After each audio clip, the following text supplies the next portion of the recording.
There is a moment you know well, even if you have never put words to it. You are sitting across from someone, a partner, a colleague, a friend, and you feel something rising inside you. A thought, a defense, an explanation, maybe an apology you are not sure you even owe.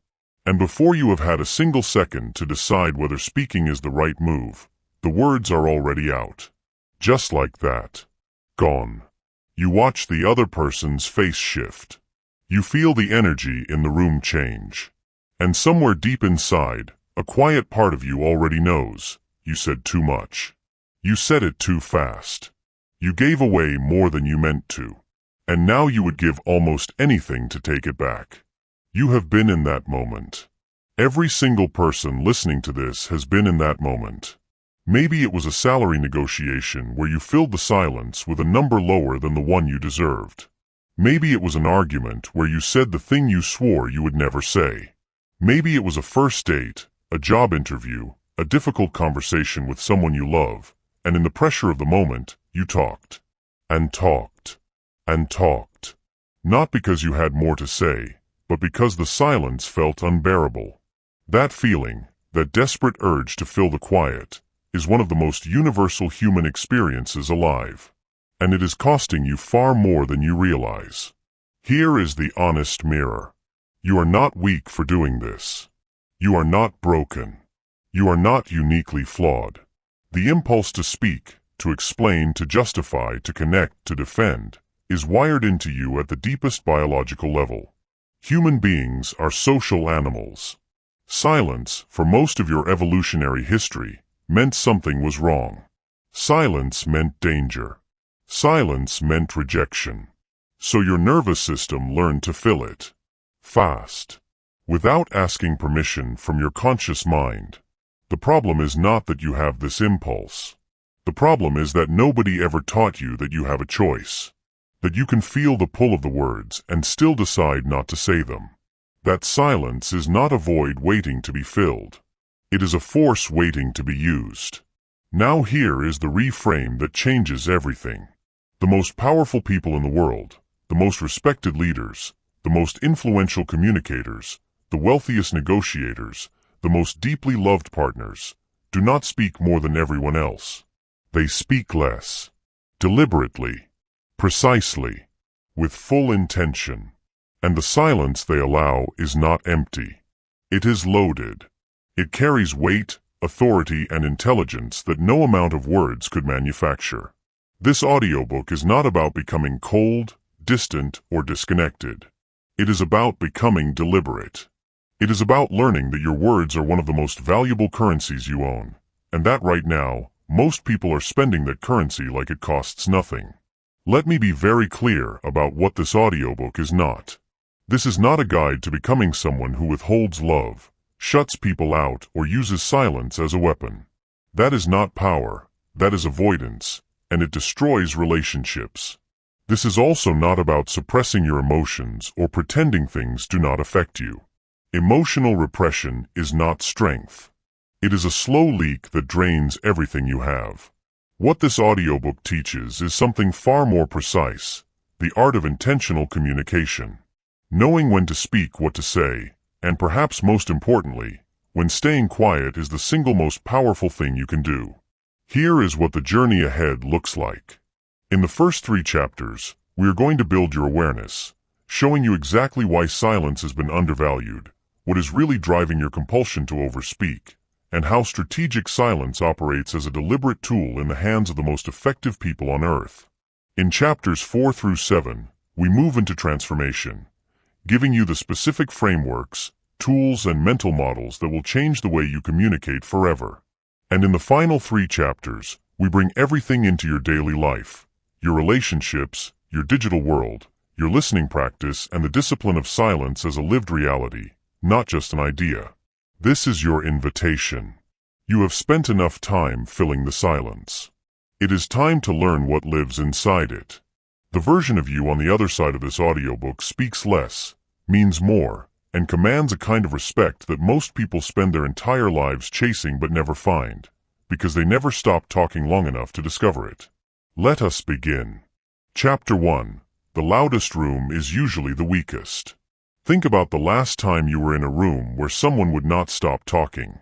A meeting, a dinner, a gathering of any kind, and there was that one person, filling every gap, commenting on everything, offering opinions nobody asked for, laughing a little too loudly at their own stories.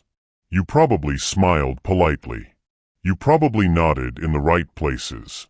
But underneath all of that social courtesy, something in you was registering a very different signal.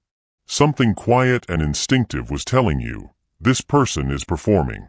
And performance, no matter how loud, is not the same as power.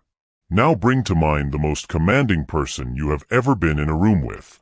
The one whose presence you felt before they even spoke. The one whose words, when they finally came, made everyone go a little still. Chances are, that person was not the loudest voice in the room. They were not filling every pause or jumping into every conversation. They were still, measured, and when they chose to speak, it felt like the room leaned in. Like what they were about to say had already earned its place before a single syllable left their mouth. That contrast, between the performer and the presence, is where this entire journey begins. You have felt both sides of this. You have been the one talking too much, and you have been in the room with someone who said almost nothing and owned every second of it. The question is, what is actually happening in those two very different dynamics? And more importantly, which one do you want to be? What you experienced in both those scenarios is not just a social observation. It is a psychological and neurological reality playing out in real time. Researchers studying social dynamics have found consistently that people who speak less but speak with precision are rated as more intelligent, more competent, and more trustworthy than those who speak frequently but without selectivity. This is sometimes called the Babel effect, a pattern identified in group behavior research where the person who speaks the most is often initially perceived as a leader, but that perception erodes rapidly once the quality of what they are saying is evaluated. Volume, it turns out, is a poor substitute for value. The Stoics understood this thousands of years before the research confirmed it. Marcus Aurelius, the Roman emperor and Stoic philosopher, wrote about the discipline of the tongue as one of the highest forms of self-mastery. He believed that the man who could govern his own speech could govern almost anything. Epictetus, born a slave who became one of the most influential minds in the ancient world, put it even more plainly. He taught that we have 2 ears and 1 mouth, and that the ratio is not accidental. To speak less than you listen is not a social nicety. It is a discipline of wisdom. And here is where this touches your life directly, in ways you may not have fully counted the cost of. In your relationships, the constant talker is rarely the one who feels most deeply understood or most deeply loved. The irony of over-speaking in relationships is devastating. The more you talk in an attempt to be known, the less space the other person has to actually know you. The relationship becomes a monologue dressed up as a connection. At work and in your career, the employee who speaks at every meeting, who volunteers opinions constantly, who cannot let an idea pass without comment, is often quietly assessed as someone who lacks discernment. The people who are respected and promoted are often those who speak only when it adds something, and whose silence the rest of the time signals that they are thinking, evaluating, and operating from a place of genuine substance. And in your inner world, the habit of constant external expression, talking to fill quiet, narrating your thoughts as they form, processing everything out loud, leaves almost no space for the deeper clarity that only comes in stillness. You cannot hear your own truth when you are always making noise. The core insight of this chapter has a name: status through selectivity. It is the principle that your perceived value in any room, in any relationship, in any professional context, rises in direct proportion to how selectively you choose to speak. This is not about being cold or withholding. It is about understanding that scarcity creates value, and that this is as true for your words as it is for anything else in the world. When you speak rarely but well, people treat your words like a resource. They lean in. They pay attention. They remember what you said. When you speak constantly, your words become background noise. Familiar, yes. Impactful, almost never. The mechanism behind this is partly social and partly neurological.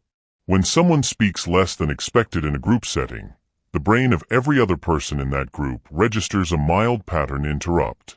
The expectation of noise is met with quiet, and the nervous system pays attention to what breaks pattern. That attention is the beginning of respect. The less predictably you fill silence, the more valuable your presence becomes. Here is how you begin to practice this immediately. The first tool is called the 5-second hold. Before you speak in any conversation, pause for 5 full seconds. Not because you have nothing to say, because those 5 seconds are where the decision lives. In that pause, ask yourself one question. Does what I am about to say add something, or am I speaking to fill the quiet? You will be surprised how often the honest answer is the second one. And when it is, choose differently. Let the quiet stand. The second tool is called the contribution audit. At the end of any meeting, conversation, or social event, take 60 seconds alone and ask yourself, of everything I said today, what actually mattered? What moved something forward, deepened a connection, or added genuine value? This is not about self-criticism. It is about developing the muscle of selectivity over time. The more you audit, the more naturally precise your communication becomes, not because you are holding back, but because you are getting better at knowing what is worth saying. In a negotiation, the person who speaks least after a number is on the table almost always walks away with more. The silence that follows a first offer is one of the most powerful forces in any financial conversation, and the person who breaks it first is usually lost. In leadership, the executive who listens twice as much as they speak creates teams that feel heard, think more independently, and perform at higher levels. The loudest leader creates dependence. The quiet leader creates capability. And in your most important relationships, the partner or friend who gives you space to speak, who does not rush in to solve, advise, or respond, is the one you trust most deeply. Because they are showing you, through their silence, that they value what you have to say. Now, a necessary counterpoint. Status through selectivity does not mean you become someone who refuses to engage. It does not mean silence is always right, that speaking up is a weakness, or that you should swallow important truths to appear more powerful. There are moments that demand your voice, advocating for yourself in a negotiation, standing up in a meeting where something is wrong, expressing how you feel to someone you love. In those moments, silence is not power. It is avoidance. The principle is about choosing your words with the same care you would choose any resource. Not hoarding them. Not wasting them. Using them with full intention. Here is what is true about you right now. Every word you have been giving away for free, every filler, every over-explanation, every unnecessary opinion offered into a room that did not ask for it, has been quietly diluting the most powerful asset you have, your voice. The you that exists on the other side of this audiobook does not speak less because they have less to say. They speak less because they have finally understood what their words are worth.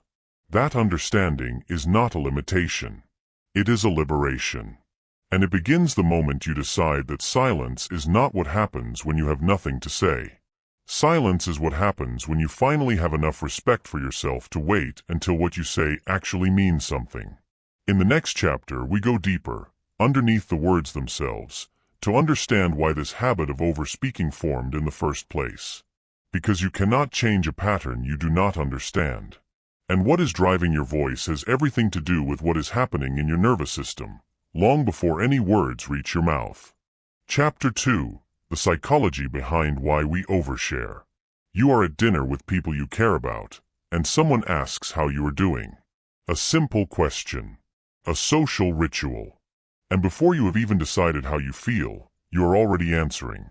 And not just answering, but explaining, elaborating, justifying, reaching for more words to fill the space around the words you already said. By the time you finish, you have shared more than you intended to. More than was asked for. More than served you. And there is that feeling again, that quiet, uncomfortable aftertaste of having given something away that you cannot get back. Not a secret necessarily. Just more of yourself than the moment required.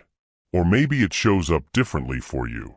Maybe it is the work conversation where you volunteer information that weakens your position without realizing it until it is too late. Maybe it is the text you sent at midnight that you read back the next morning and wish desperately you had slept on.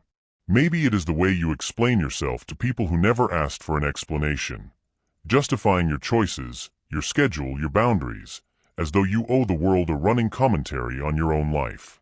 You do this. Most people do. And the question worth sitting with is not whether you overshare, but why. Because here is what nobody tells you. The words you cannot hold back are not really about the words. They are about something much older, much deeper, and much more human than any single conversation. Understanding that something is what this chapter is built on. The science of why people overshare is one of the most illuminating areas in modern psychology, and it begins with a concept you may not have expected: the brain's reward system. Researchers at Harvard University found that talking about yourself activates the same neural pathways as food and money. The same dopamine release that makes eating pleasurable and earning rewarding is triggered when you share your thoughts, opinions, and experiences with others. This means that at a purely biological level, talking about yourself feels good. Not because you are self-absorbed, but because you are human. Your brain is doing exactly what it was designed to do, seeking connection through disclosure, and releasing a small chemical reward every time it does. But the story does not end with dopamine. Beneath the neurological reward system lies something older still, the ancient architecture of attachment.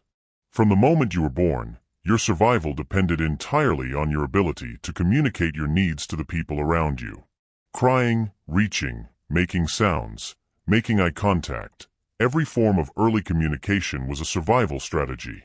The child who successfully communicated got fed, got held, got safe. The child whose communication was ignored or met with anxiety learned that silence was dangerous and speaking was survival. Those early lessons did not disappear when you grew up. They migrated into your adult relationships, your professional interactions, your social habits. And they are still running quietly in the background of almost every conversation you have ever had. This is where it becomes deeply personal and deeply important to understand. When you overshare, you are not being weak. You are being human in the most ancient way possible. But it is costing you, across every dimension of your life. In your relationships, chronic oversharing creates an invisible imbalance. When one person consistently gives more than the other has asked for, the dynamic shifts, not always consciously, but always consequentially. The person on the receiving end begins to feel the weight of too much information, too much need, too much of a requirement to hold space they did not offer.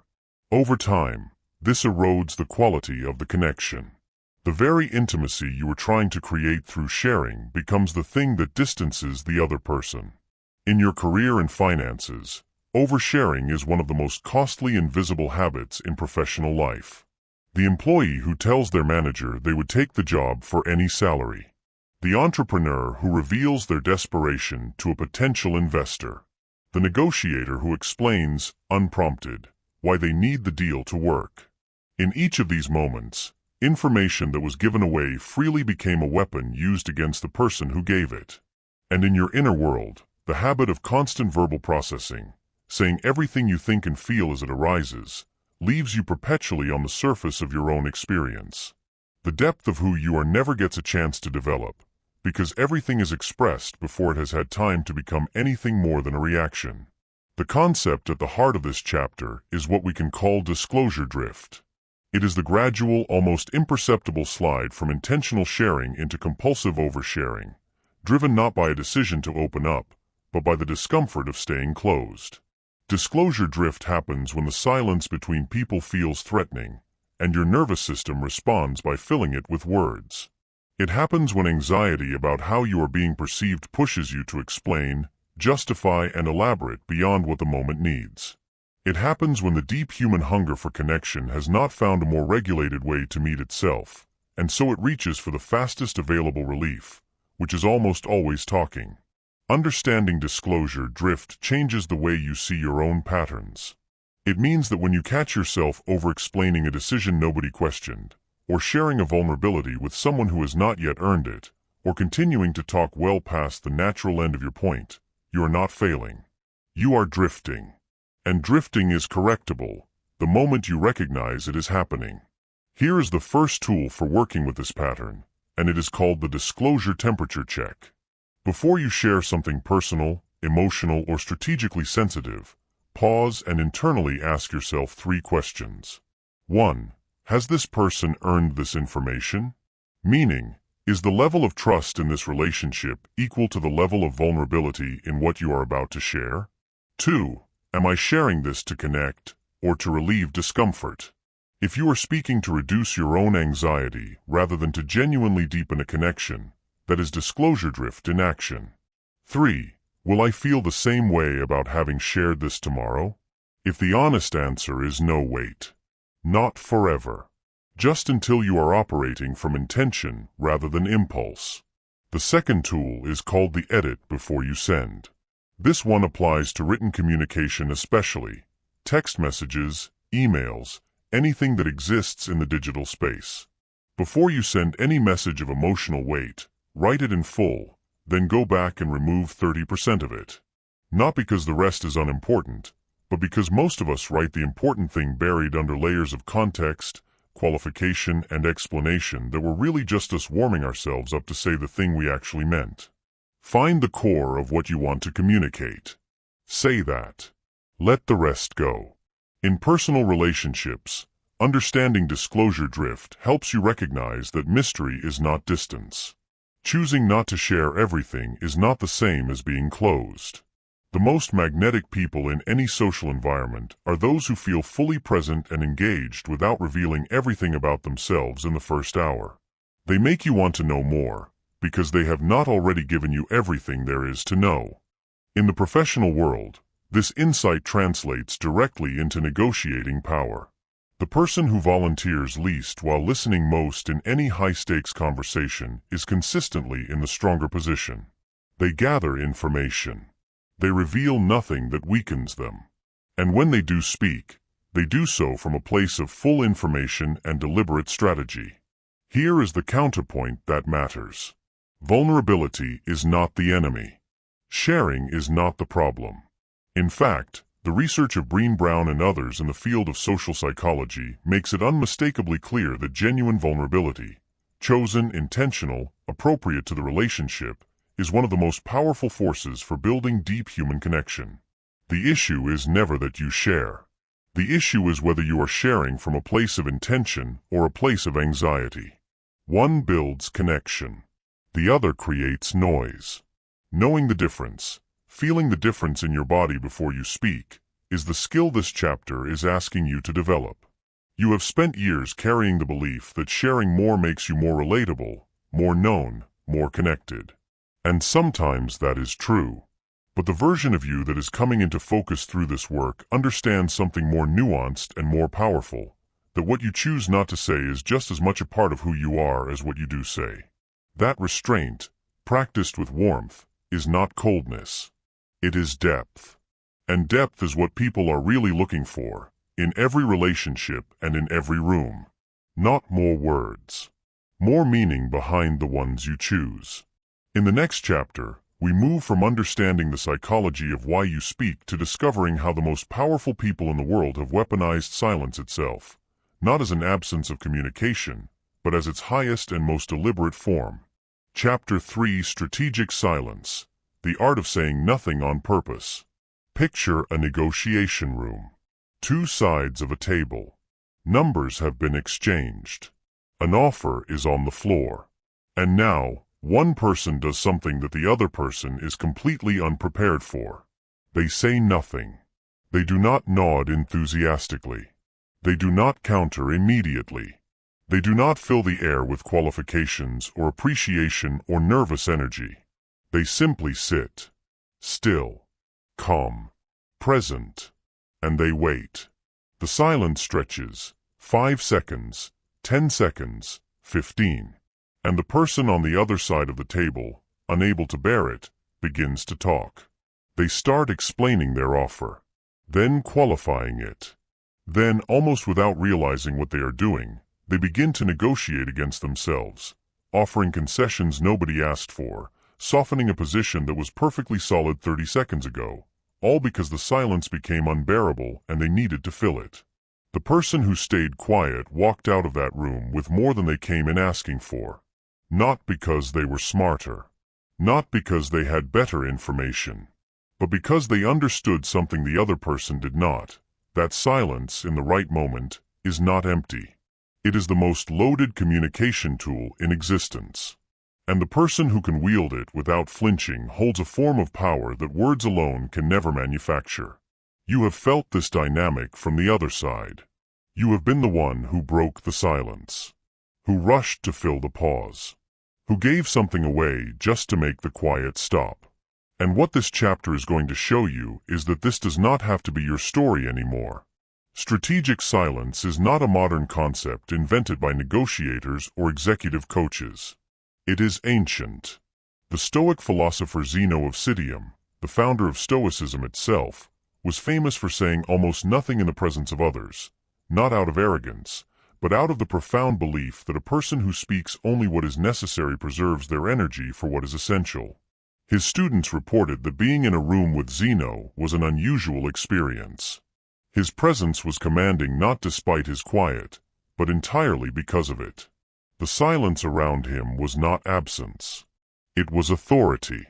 And 2,000 years later, the most rigorous research in behavioral science is confirming what Zeno lived by instinct.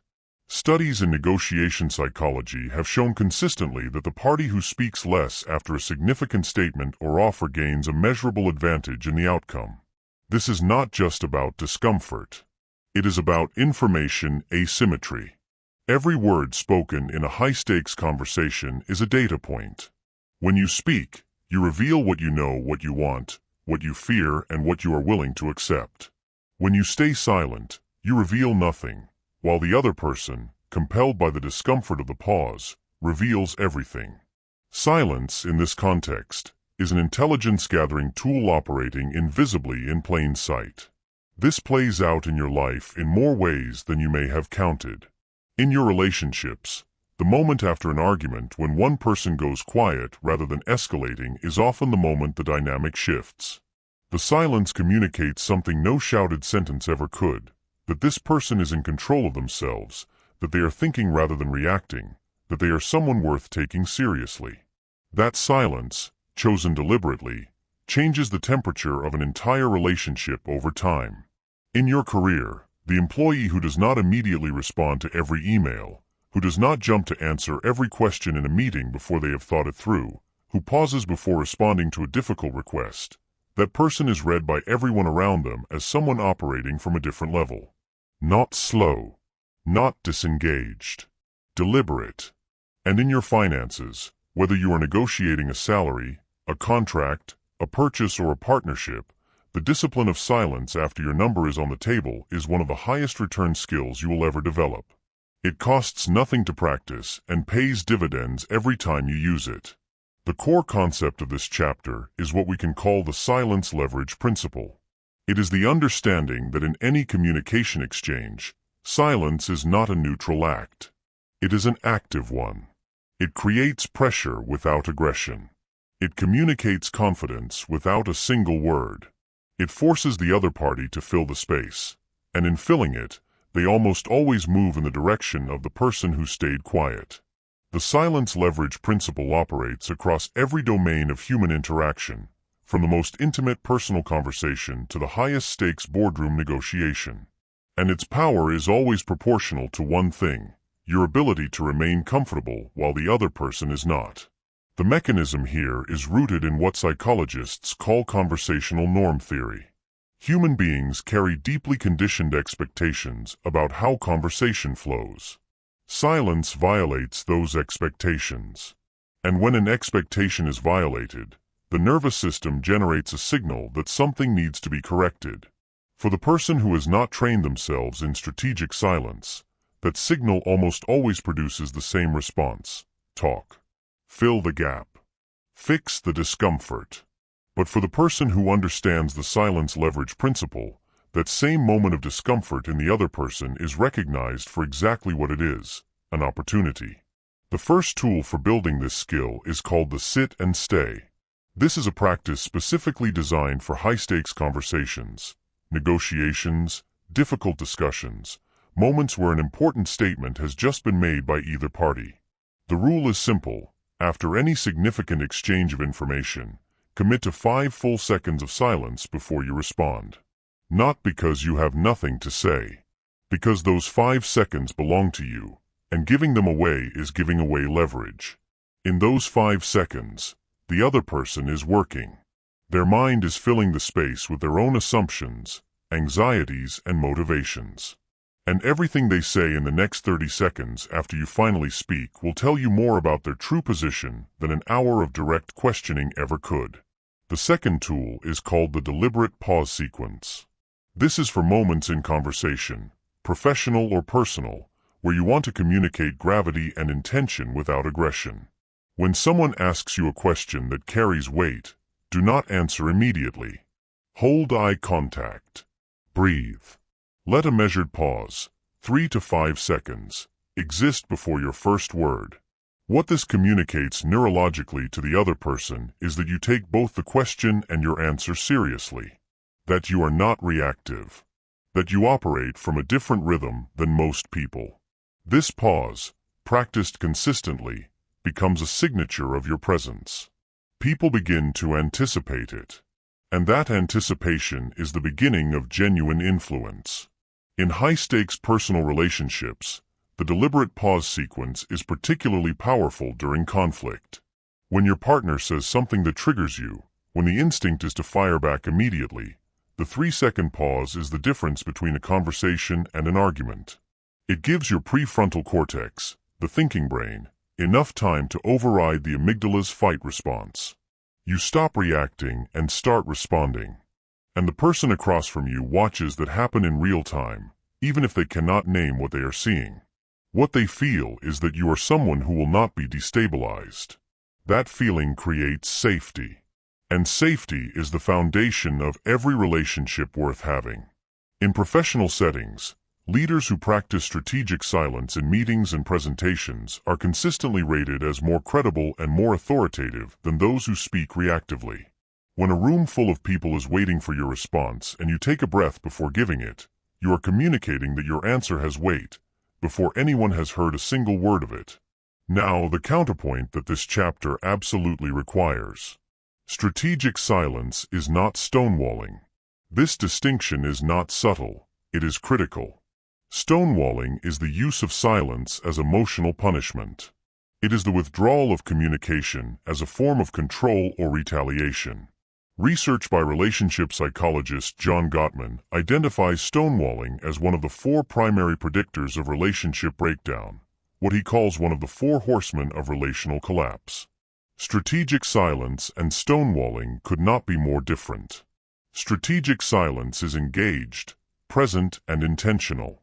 It exists within a conversation, not as a replacement for one. Stonewalling is disengaged, avoidant, and punishing. It shuts communication down. Strategic silence opens space within it. If you ever find yourself using silence to hurt someone, to make them feel ignored, to punish them for something they said, that is not the power this chapter is teaching. That is its corruption.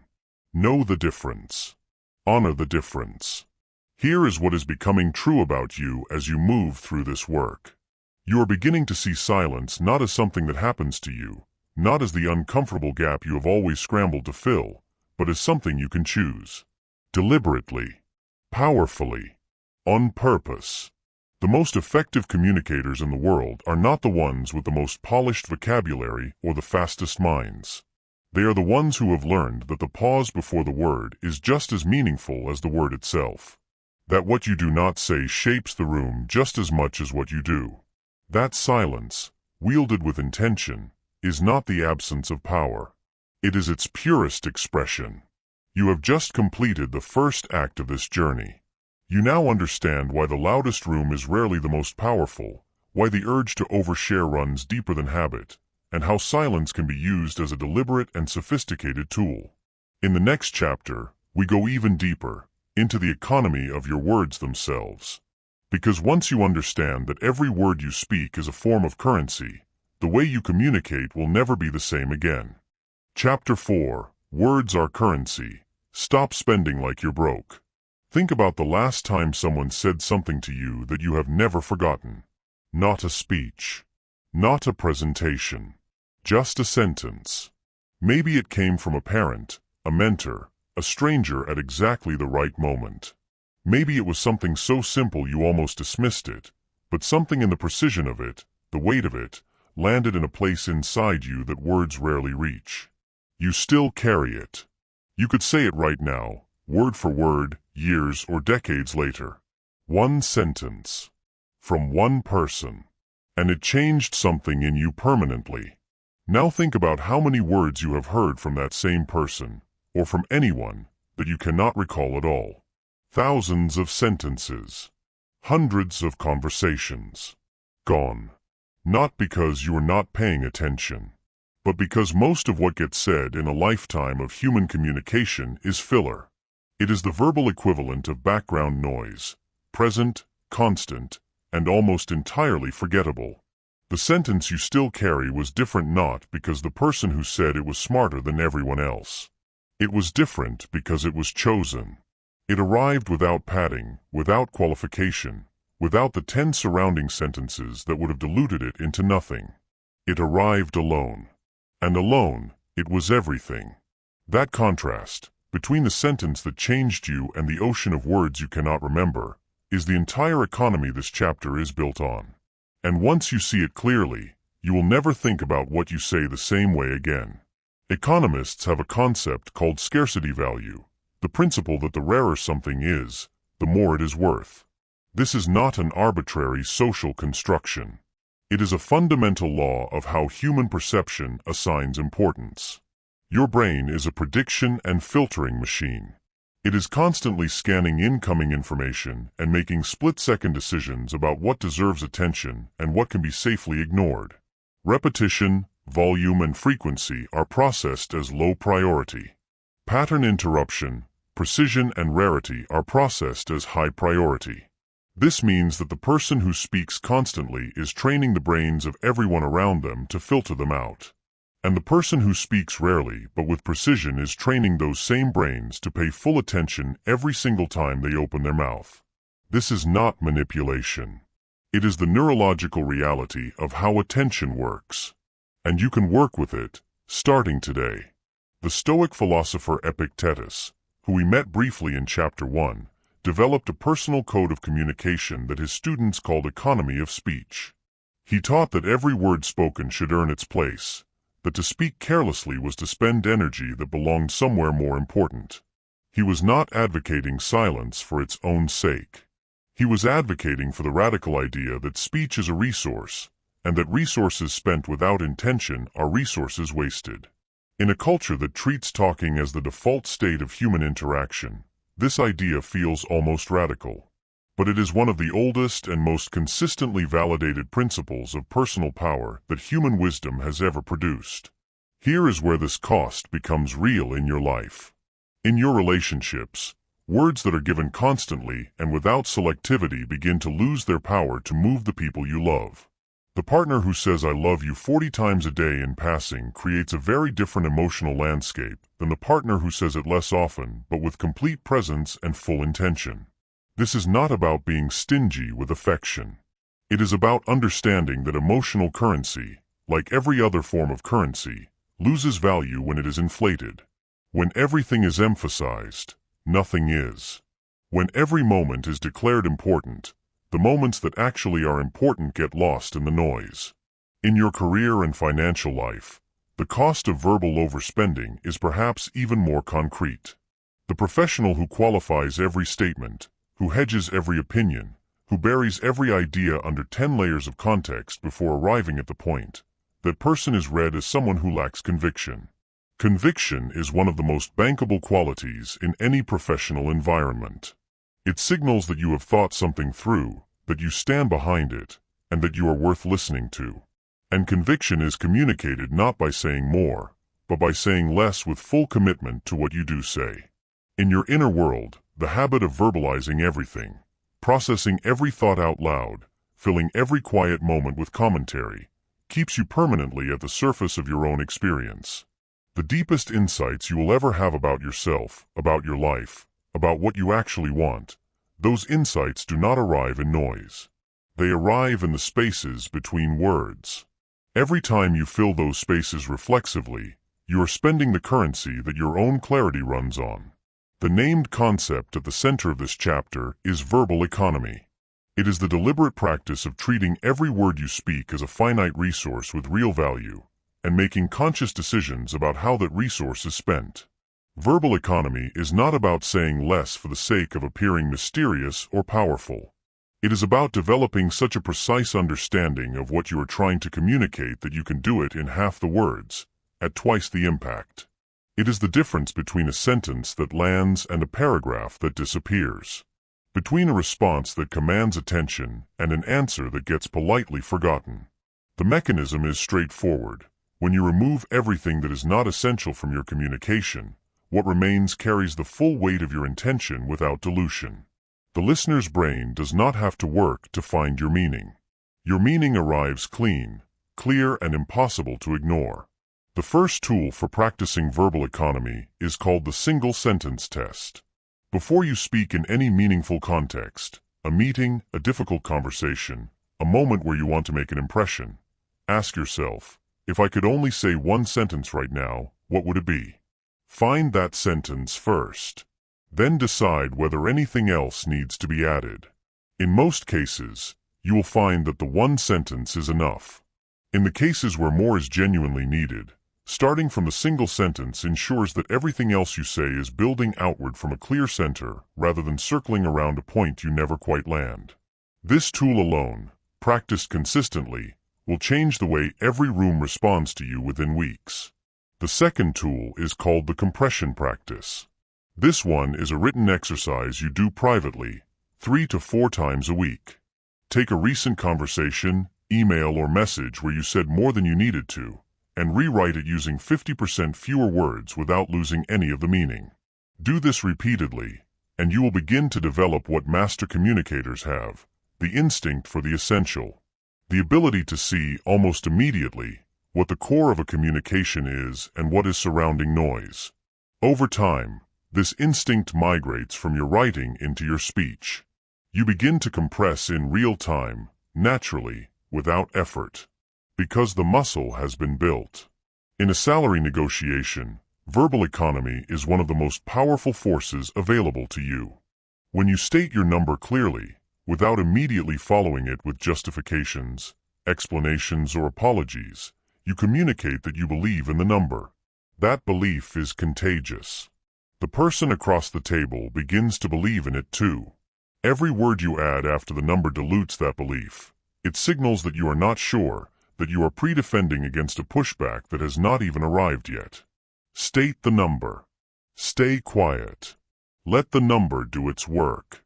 In leadership, the most respected leaders are almost always those who speak in clear, direct, uncommon sentences.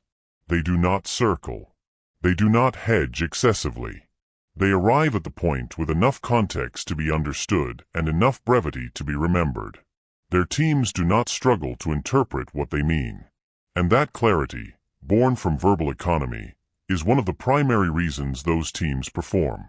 The counterpoint to hold alongside all of this is important. Verbal economy is not an excuse for being curt, dismissive, or emotionally unavailable. There are conversations, particularly in close relationships and in moments of someone else's pain, where presence matters more than precision, and where the generous offer of words, time, and space is exactly what love looks like. Grief does not need economy. Fear does not need compression. A person in genuine pain does not need your most efficient sentence. They need your full presence, however many words that takes. The skill is in knowing which moment you are in. The chapters ahead will help you develop that discernment with increasing precision. You are now carrying something that most people never develop, a genuine relationship with your own words. An understanding that they are not free, that they cost something every time you spend them, and that what you get back depends entirely on how wisely you invest them. The most powerful communicators who have ever lived, the leaders, the negotiators, the writers, the teachers who changed how people think, did not get there by saying more. They got there by saying less better. That path is available to you. It always has been. You are simply finally choosing to walk it. If this audiobook is already shifting something in the way you think about communication, I want to invite you to subscribe to this channel. Every week we release content designed to give you exactly this, deep, practical, life-changing insight on mindset, emotional mastery, and personal power. Subscribe now so you never miss what comes next. And the next audiobook in this series goes even deeper into the psychology of influence and how the most powerful people in any room think differently from everyone else. You do not want to miss it. Before we move on, I want to ask you something directly. Think about the last time you said too much and immediately wished you had not.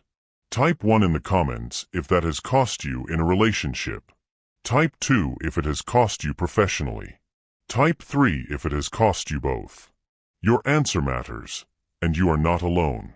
Chapter 5.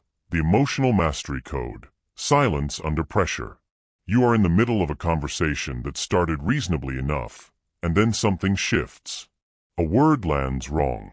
A tone changes. Something is said that reaches past your rational mind and hits something older, something raw, something that does not think before it responds. And in the space of about half a second, you are no longer in a conversation. You are in a reaction. The words come fast and they come hot, and somewhere behind your own eyes you can almost watch yourself saying things you will regret. Not later, not tomorrow, but in real time, even as they are leaving your mouth. And yet you cannot seem to stop. The reaction has taken the wheel. And the version of you that knows better, that wants better, that is capable of so much more than this, that version is sitting in the passenger seat watching. You know this experience. Maybe it happens with a specific person, a parent, a partner, a colleague who knows exactly which button to press and presses it without mercy. Maybe it happens in certain situations, when you feel disrespected, when you feel unseen, when the accumulated weight of too many small things finally reaches its limit and comes out sideways in a moment that deserved none of it. Maybe you have spent years apologizing for these moments, promising yourself it will be different next time, genuinely meaning it, and then finding yourself back in the same place, same reaction, same regret, same promise. If that is you, this chapter is not here to judge that. It is here to end it. Because what you have been experiencing is not a character flaw. It is a neurological event. And neurological events, once you understand their mechanics, can be worked with. That understanding begins right here. When you are triggered in a conversation, your brain does something that neuroscientists call amygdala hijack, a term coined by psychologist Daniel Goleman in his landmark research on emotional intelligence. The amygdala is the brain's threat detection center, and when it perceives danger, whether physical or emotional, whether real or imagined, it fires a cascade of stress hormones that effectively bypasses the prefrontal cortex, the part of your brain responsible for rational thought, long-term consequence assessment, and impulse control. In other words, in the moment of emotional activation, your thinking brain goes partially offline. You are not choosing to react badly.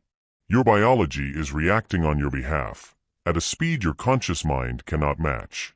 The research shows that this amygdala response can be triggered not just by physical threats, but by social threats, feeling criticized, rejected, disrespected, or ignored.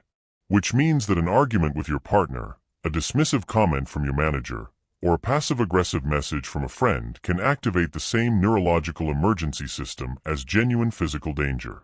Your body does not always know the difference, but you can learn to know it. And that knowledge is the beginning of everything. This is where it becomes real across every domain of your life. In your closest relationships, the inability to stay silent under emotional pressure is one of the most destructive patterns a person can carry. The words spoken in the heat of a triggered moment do damage that takes months and sometimes years to repair, and some damage that never fully heals. Trust, once broken by words said in anger, requires enormous sustained effort to rebuild. And the painful irony is that the things said in triggered moments are rarely the truest things. They are the most reactive things. The most weaponized things. The things that were designed, in that split second of hijack, to create maximum impact, not to communicate maximum truth. In your career and professional life, the person who can be baited into emotional reaction is a person who can be controlled. Every high-pressure environment, every difficult negotiation, every competitive workplace, every leadership challenge, contains people and situations designed, intentionally or not, to provoke reaction. The professional who loses their composure loses their credibility in the same moment. And credibility, once lost in a professional context, is one of the hardest things in the world to recover. In your inner world, the cost of living in constant emotional reactivity is perhaps the most quietly devastating of all. When your emotional state is determined by what other people say and do, you are not living your own life. You are living a life written by everyone around you.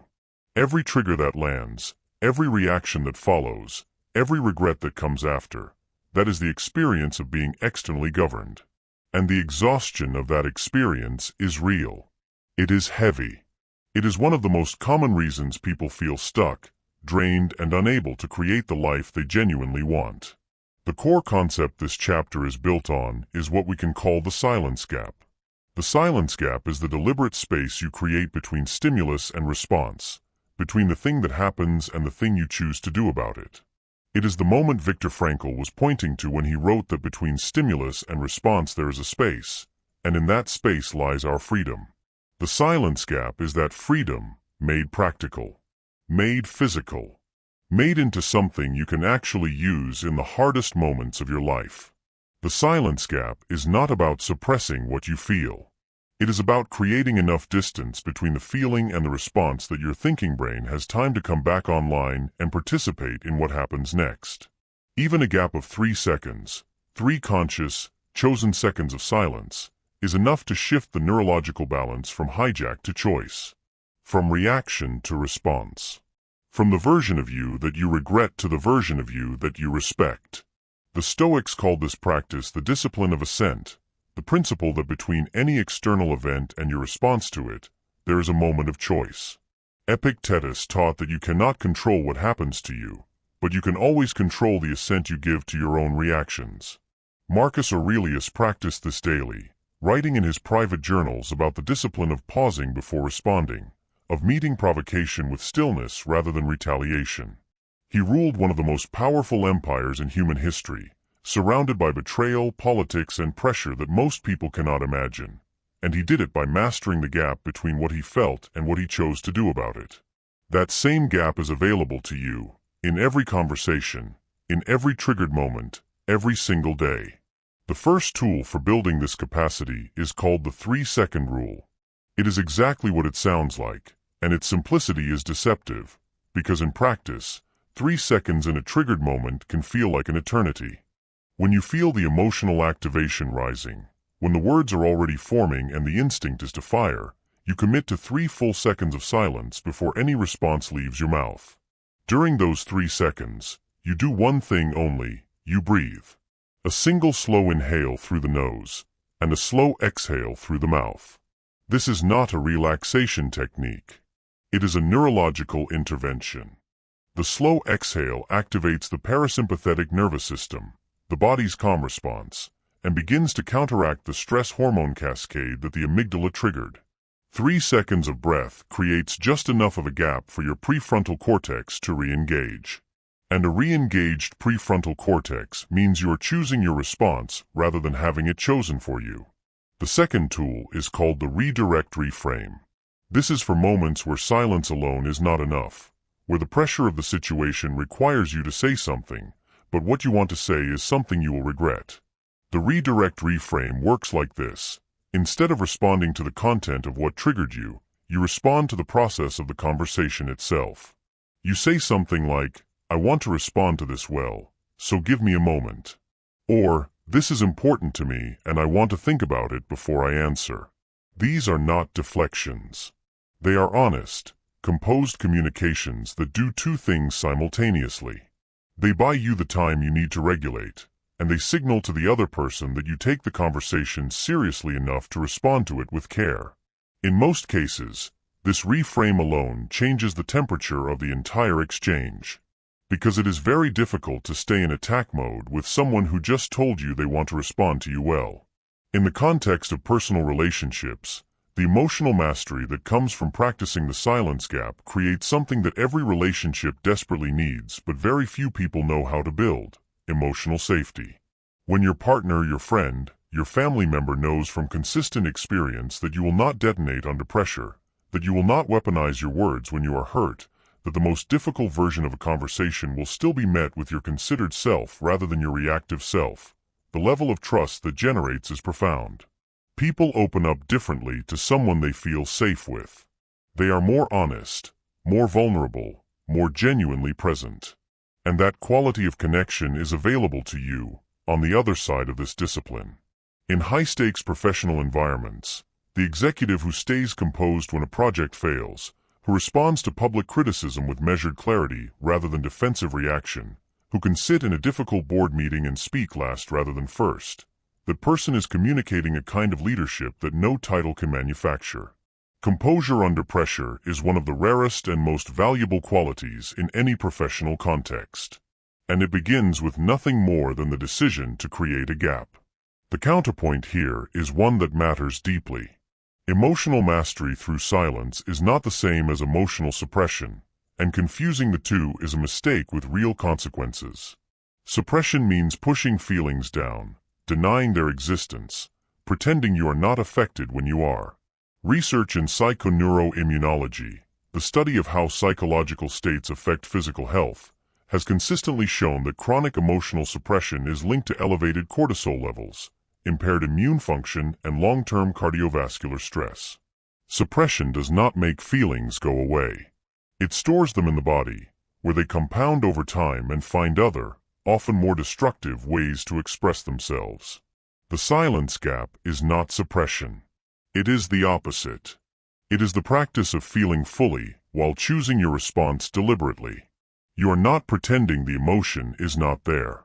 You are deciding that the emotion does not get to make the decision alone. There is a world of difference between those two things. And learning to live in that difference is one of the most important things this audiobook can give you. The version of you that exists on the other side of this practice is someone that other people experience as unshakable. Not cold. Not distant. Not robotic. Unshakable. There is a quality of presence in a person who has mastered the gap between stimulus and response that is unlike almost anything else in human interaction. People feel it. They trust it. They are drawn to it. Because in a world full of reactivity, in a culture that rewards the fastest, loudest, most immediate response, someone who is genuinely still under pressure is not just unusual. They are extraordinary. And extraordinary is not beyond you. It has been waiting for you on the other side of 3 seconds, every single time. In the next chapter, we bring this mastery into the most intimate territory of all, your relationships. Because the way silence operates between people who matter to each other is one of the most nuanced, most powerful, and most misunderstood dynamics in all of human connection. And understanding it will change not just how you communicate, but how deeply you are able to love and be loved. Chapter 6: Silence in Relationships, the boundary nobody talks about. There is a particular kind of exhaustion that comes from a relationship where you never quite feel heard, where conversations feel like performances, where you find yourself saying more and more, trying harder and harder to be understood, and somehow ending up further from connection than when you started. You know the feeling, the one where you have just spent an hour talking with someone you love, and you walk away emptier than before you sat down. Not because anything terrible was said, but because nothing real was exchanged. Because the conversation was full of words and empty of presence. And somewhere in the quiet that follows, you wonder how two people who genuinely care about each other can be so consistently unable to actually reach each other. Or maybe it shows up differently for you. Maybe you are the one who goes quiet, not strategically, not powerfully, but defensively. When things get hard, when the emotional temperature rises, when vulnerability is required, something in you closes. The words dry up. The walls come up. And the person in front of you, the one you most want to connect with, is left standing outside a door you do not quite know how to open. You have told yourself it is because you do not know what to say. But the truth, the one this chapter is going to sit with you in, is that it is usually because you are afraid of what saying it might cost you. Both of these experiences, the over-communicating that never lands, and the silence that protects rather than connects, are two sides of the same wound. And underneath both of them is the same unmet need, to be genuinely known by another person, without losing yourself in the process. This chapter is about how silence, practiced with love and intention, is one of the most powerful paths to exactly that. Attachment theory, first developed by British psychiatrist John Bowlby and later expanded by researchers including Mary Ainsworth and Sue Johnson, gives us one of the most illuminating frameworks for understanding how people communicate in close relationships. The theory proposes that every person develops an attachment style in early childhood, a blueprint for how safe it feels to be close to others, and what the nervous system does when closeness is threatened. People with anxious attachment styles tend to pursue connection through increased communication, more words, more reassurance seeking, more attempts to resolve discomfort through talking. People with avoidant attachment styles tend to withdraw from connection when emotional stakes rise. Less words, more distance, more silence used as a self-protective mechanism. And people who have developed secure attachment, the style associated with the healthiest and most satisfying relationships, have something that neither the anxious nor the avoidant person has learned yet. They have the ability to choose, consciously and from a place of genuine security, when to speak and when to be still. Their silence is not distance. Their words are not desperation.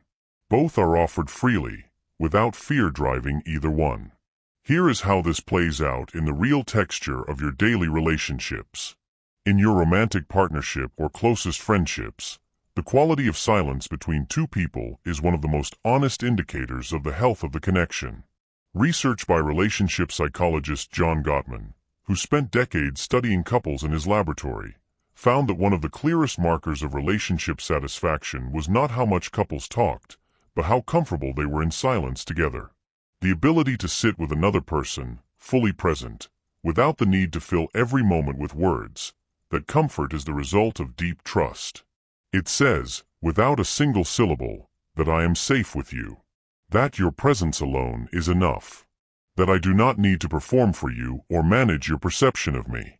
That kind of silence is not emptiness. It is intimacy at its most honest. In your family relationships, particularly in the dynamics between parents and children, or between adult siblings carrying old patterns, silence is often the most misread signal of all. A parent who goes quiet when a child shares something vulnerable may be processing, may be moved, may be holding space, but the child reads it as disapproval or disinterest, and learns to share less. A sibling who stops engaging in arguments may be practicing exactly the emotional maturity we explored in the last chapter, but the other sibling reads it as rejection, and the distance between them grows. Silence in family systems carries the accumulated weight of every previous interpretation. Understanding this, learning to name what your silence means, and to ask what another person's silence means before you decide, is one of the most powerful relational skills you can develop. The core concept of this chapter is what we can call relational silence intelligence. It is the ability to read, use, and communicate about silence within your closest relationships with the same sophistication you would bring to any other form of emotional intelligence. Relational silence intelligence has three distinct dimensions. The first is knowing when your silence is a gift, when staying quiet and fully present is the most loving thing you can offer. The second is knowing when your silence is a wall, when what you are calling restraint is actually avoidance, and what you are calling composure is actually fear. The third is knowing how to talk about silence itself, how to name what is happening in the quiet between you and another person, before it calcifies into distance that becomes very difficult to cross. The mechanism behind this intelligence is straightforward but profound. Most relational conflict is not about content. It is about interpretation. What was said matters less than what was heard, and what was not said matters enormously, because the human mind, in the absence of clear communication, fills the silence with its own most feared story. If you go quiet after a difficult conversation and offer no explanation, your partner's anxious nervous system will almost certainly interpret that silence as anger, rejection, or withdrawal, even if what you are actually experiencing is reflection, processing, or care. The gap between your intention and their interpretation is where most relational damage happens. And the way to close that gap is not always more words. Sometimes it is a single honest sentence that names the silence. Something as simple as, "I need a little time to process this, and I will come back to you." That sentence transforms a potentially frightening silence into a temporary, safe one. It gives the other person information their nervous system can rest in, rather than anxiety it has to manage alone. The first tool for developing relational silence intelligence is called the silence signal. It is a pre-agreed communication between you and the people closest to you, a simple, honest way of naming what kind of silence you are in when you go quiet. It works like this: you and a partner, close friend, or family member agree on a short phrase or signal that communicates, "I am quiet right now, but not because of anything you have done. I am processing," or "I need space," or "I will be ready to talk soon." The exact words matter less than the agreement behind them. What the silence signal does is remove the most destructive element of relational silence, the uncertainty. When your silence is explained, even briefly, the other person's nervous system does not have to go into threat mode. They can give you the space you need without the anxiety that usually accompanies it. And you can take the space you need without the guilt of watching them struggle in the not knowing. The second tool is called the listening presence practice.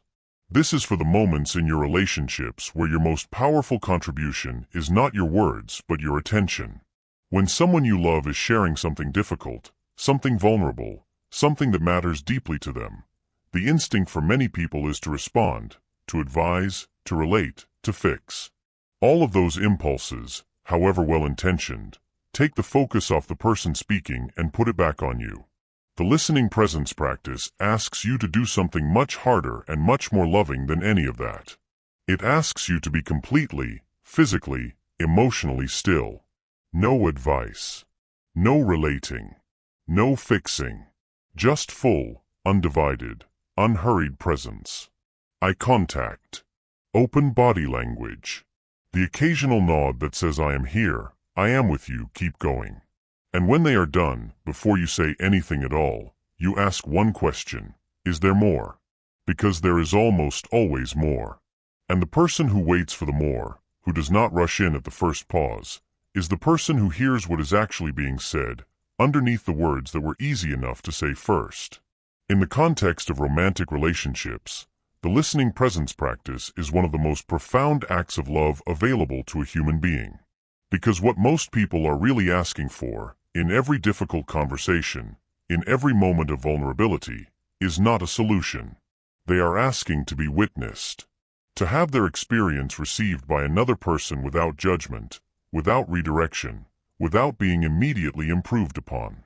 The silence that holds space for that, the quiet that says, "I am here and I am not going anywhere and you do not have to hurry," is the kind of silence that builds the deepest bonds human beings are capable of forming.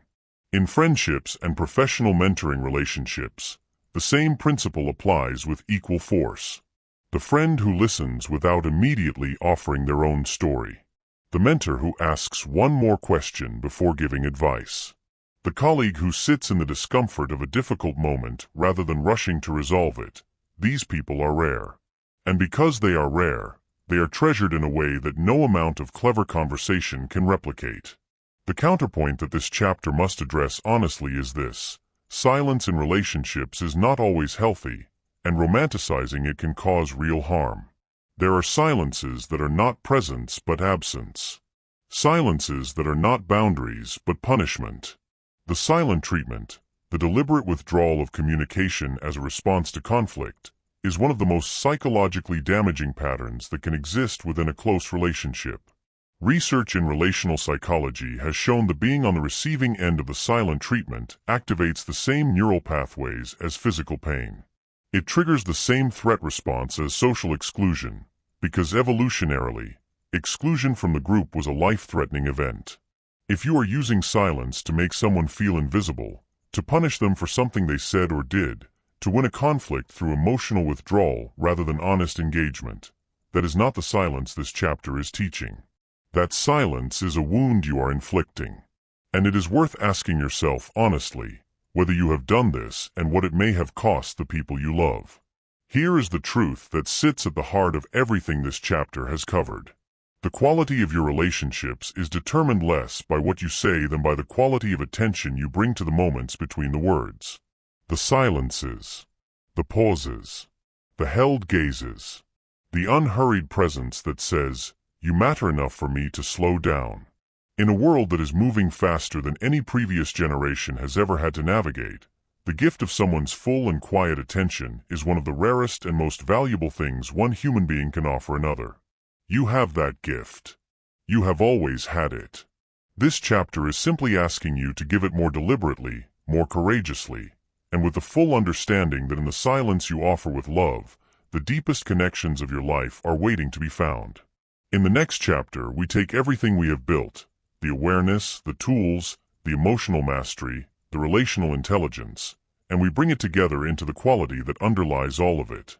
The thing that makes strategic silence feel natural rather than calculated.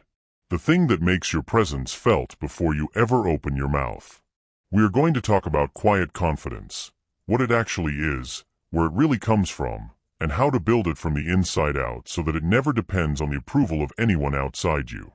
Chapter 7. The Quiet Confidence Blueprint. There is someone you have encountered at some point in your life, maybe more than once, who walked into a room and changed it without doing anything obvious. They did not announce themselves. They did not work the space with practiced charm or rehearsed charisma. They did not need to be the loudest voice or the center of every conversation. They simply arrived. And something shifted. The energy in the room reorganized itself around their presence the way iron filings reorganize around a magnet. People gravitated toward them. Conversations naturally included them. And if you watched closely, you noticed something almost paradoxical. The less this person seemed to need the room's attention, the more effortlessly they received it. You have also encountered the opposite. The person who needs to be noticed and works very hard to make it happen. Who laughs a little too strategically, who drops credentials into conversation a little too smoothly, who monitors the room's reaction to them with an intensity that is almost visible.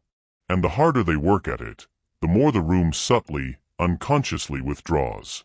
Not out of cruelty, but because the human nervous system is exquisitely sensitive to the difference between someone who is comfortable in their own skin and someone who is desperate for you to believe they are. We feel that difference before we can name it, and we respond to it accordingly. The gap between those two people is not talent. It is not looks or status or professional achievement. It is something far more foundational, far more accessible, and far more powerful than any of those things. It is the presence that comes from genuinely not needing external validation to feel whole. And that presence, quiet, grounded, undeniable, is what this chapter is going to help you build. Psychologists who study self-concept and social behavior have identified a distinction that is central to understanding why some people carry this quality and others spend their entire lives chasing it without ever quite catching it. The distinction is between contingent self-worth and non-contingent self-worth. Contingent self-worth is self-esteem that depends on external conditions, on performance, on approval, on outcomes, on how other people respond to you. It fluctuates. It requires constant maintenance. And it is inherently fragile, because the conditions it depends on are never fully within your control. Non-contingent self-worth is something altogether different. It is a stable internal sense of value that does not rise or fall based on what happens around you. Research by psychologist Jennifer Crocker at the University of Michigan found that people with highly contingent self-worth experience significantly higher levels of anxiety, depression, and interpersonal conflict, because their sense of self is perpetually at the mercy of events and other people's reactions. People with non-contingent self-worth, by contrast, show greater resilience, healthier relationships, and, critically for what this chapter is exploring, a quality of social presence that others consistently describe as magnetic, trustworthy, and calm. This is not merely an abstract psychological finding. It is the explanation for everything you have ever observed about the difference between performed confidence and genuine presence. The person working the room is operating from contingent self-worth. Their social behavior is a regulation strategy, a way of managing the anxiety of not feeling enough by collecting external signals that they are. The person who simply inhabits the room is operating from somewhere else entirely. Their behavior is not a strategy. It is an expression. And that difference is felt by everyone in the room, even those who could not articulate what they are sensing. The Stoics had a name for the quality we are describing, and it was one of the most central concepts in their entire philosophical framework. They called it eudaimonia, often translated as flourishing or the good life, but more precisely understood as the experience of living in full alignment with your own deepest nature and values. For the Stoics, eudaimonia was not a feeling you pursued. It was a condition you cultivated, through daily practice, through the discipline of your own interior life, through the ongoing work of knowing what you valued and living accordingly regardless of what the world did in response. Marcus Aurelius wrote extensively about this, about the man who needed neither praise to feel worthy nor criticism to feel shaken. That man, Aurelius believed, was the freest person alive. Not because nothing affected him, but because his foundation was internal, and therefore unassailable from the outside. Here is where the cost of its absence shows up in your life with full force. In your relationships, operating from contingent self-worth makes genuine intimacy almost impossible. When your sense of value depends on your partner's approval, you cannot be honest with them, because honesty risks disapproval, and disapproval threatens your foundation. You become a version of yourself calibrated for their reaction, rather than a version of yourself capable of genuine connection. And the relationship that results is between two performances rather than two people. In your career and financial life, contingent self-worth is one of the primary drivers of underperformance and underselling.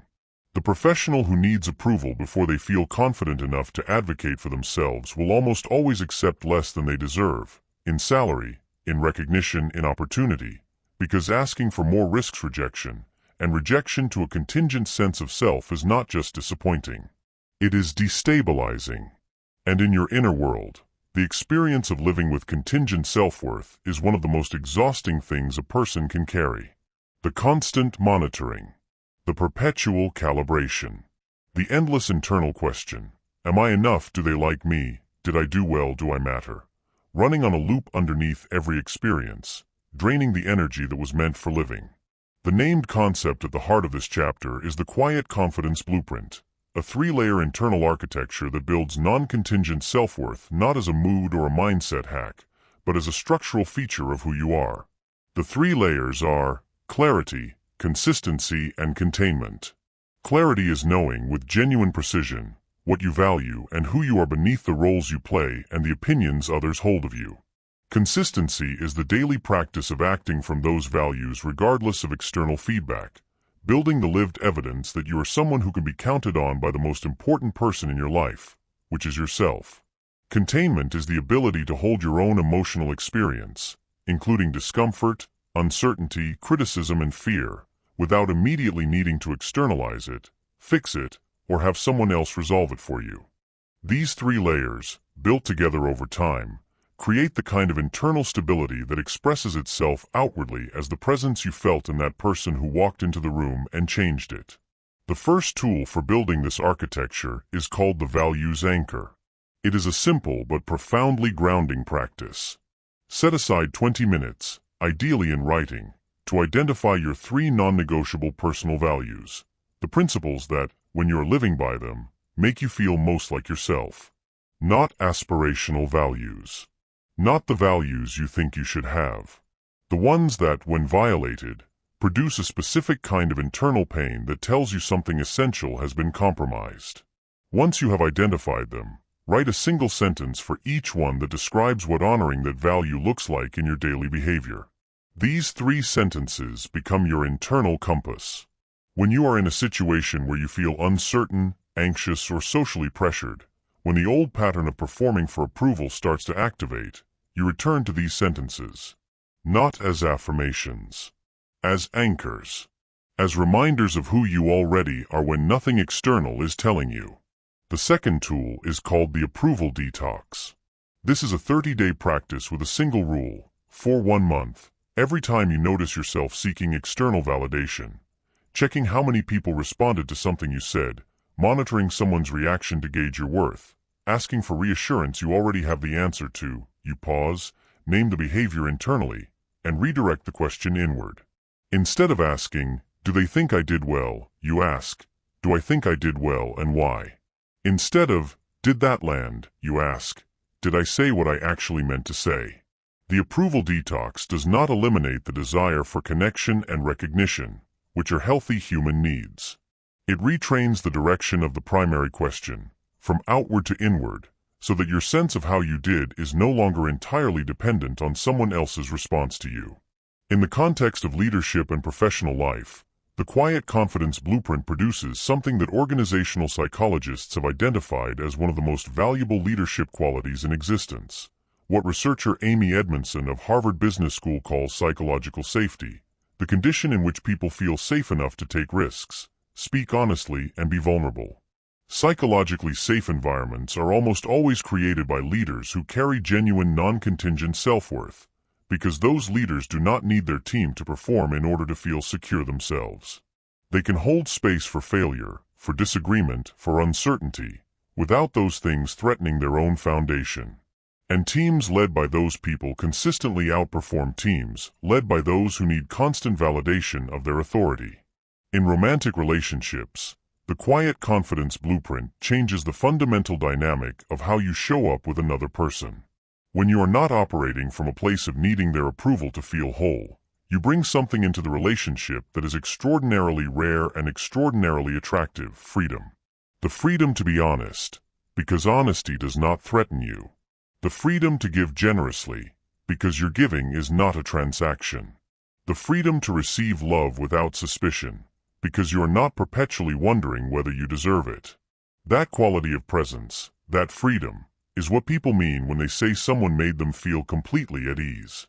It is not charm. It is groundedness. And it is buildable. The counterpoint this chapter requires is one that speaks to a common misreading of everything we have covered. Quiet confidence is not indifference. It is not the performance of not caring, the cultivated aloofness that some people mistake for strength. Genuine non-contingent self-worth does not make you less sensitive to others. In many ways, it makes you more sensitive, because you are no longer so preoccupied with managing your own anxiety that you have no attention left for the people in front of you. The person with genuine quiet confidence cares deeply. They feel things fully. They are moved by what is moving, troubled by what is troubling, delighted by what is delightful. The difference is that their caring does not destabilize them. They can care without losing themselves in the caring. And that capacity, to be fully present and fully feeling without being swept away, is perhaps the most mature and most powerful form of emotional development a human being can achieve. Here is what is true about the work you have been doing throughout this audiobook. Every chapter has been building toward this one, even if it did not look that way from the outside. Learning to speak less was always about more than communication. It was always about the internal shift required to be comfortable in the silence. Comfortable enough that you do not need to fill it with noise to feel safe, respected, or real. That comfort is not something you find. It is something you build. One choice at a time. One practiced pause at a time. One moment of staying with yourself rather than reaching outside yourself for what only you can give you. The quiet confidence you have been catching glimpses of in other people is not their gift and your lack. It is the natural result of the internal work that this audiobook has been walking you through from the very first word. You are already building it. Right now. In the act of this listening, this reflection, this willingness to look honestly at the patterns and make different choices. That is the blueprint. And you are already living it.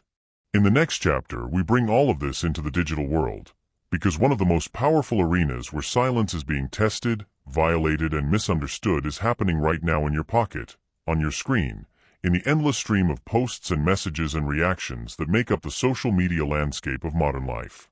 And what you are about to learn about digital silence will change the way you use every platform you are on. Chapter 8: Digital Silence. Why posting less is the new flex. Pull out your phone right now, or just picture it sitting wherever it is, within arm's reach, as it almost always is. Think about the last thing you posted, the last thing you shared, the last opinion you offered into the digital stream, the last image you curated, the last caption you crafted to communicate something about who you are and what your life looks like. Now ask yourself honestly, why did you post it? Not the surface answer, the real one. Was it to share a genuine moment of joy with people you love? Was it to contribute something useful or meaningful to a conversation? Or was it something quieter and less comfortable than that? A need to be seen, to be validated, to exist in a way that felt real because other people acknowledged it? To fill a silence inside yourself that felt too loud to sit with alone? You do not have to answer that out loud. But sit with it for a moment, because the honesty of that answer is where this chapter begins. Because most people, if they are genuinely truthful with themselves, would have to admit that a significant portion of what they share online is not really communication. It is regulation. It is the digital version of the same compulsion we explored in Chapter 2, the need to fill the silence, to be witnessed, to receive the small neurological reward of a like, a comment, a signal from the outside world that says you exist and you matter. And there is nothing shameful about that need. But there is something worth examining very carefully about what it is costing you, because in the digital age, the cost of oversharing has dimensions that no previous generation has ever had to navigate. This is one of the most urgent conversations of our time. And the most powerful move available to you in this space is the one almost nobody is talking about. The neuroscience of social media behavior is now one of the most extensively studied areas in behavioral psychology, and what the research reveals is both fascinating and deeply sobering. Every notification, every like, every comment on something you have shared triggers a dopamine release in the brain's reward circuit, the same pathway activated by food, money, and, as we explored in Chapter 2, talking about yourself. This is not accidental. The platforms were designed, with extraordinary precision and billions of dollars of behavioral research, to maximize this cycle. Former executives at some of the world's largest social media companies have publicly acknowledged that the engagement mechanics of these platforms were deliberately engineered to be as neurologically compelling as possible, to create compulsion loops that keep users posting, scrolling, and seeking validation in patterns that mirror the behavioral profile of addiction. This means that when you feel the pull to post, to check, to refresh, you are not experiencing a free choice. You are experiencing the output of an engineered system that has been optimized, at a neurological level, to override your intention and replace it with compulsion. Understanding this does not make you a victim. It makes you informed. And informed is where real choice begins. The Stoics, who could not have imagined a smartphone, nevertheless understood the principle at work here with stunning precision. Marcus Aurelius wrote about the danger of what he called the crowd's applause, the seductive pull of public opinion and external recognition as a measure of your worth. He warned that the man who needs the crowd's approval has handed the crowd the keys to his interior life, that they now determine, by their reaction or their indifference, whether he feels worthy or diminished on any given day. 2,000 years before the algorithm existed, Aurelius identified the psychological architecture that makes social media so destabilizing for so many people. And his prescription was the same then as it is now: build your foundation inside yourself, where no crowd can reach it. Let your standard be internal. Let your audience be your own conscience. And watch how the noise of everything outside you loses its power the moment it loses its ability to determine how you feel about yourself. Here is where this lands in the 3 domains of your life with full weight. In your relationships, chronic social media oversharing creates a subtle but significant distortion. When the highlight reel of your life is constantly curated and broadcast, 2 things happen simultaneously. The people who know you well begin to feel a growing distance between the person they see online and the person they actually experience in private. And you, over time, begin to lose the ability to distinguish between living your life and performing it.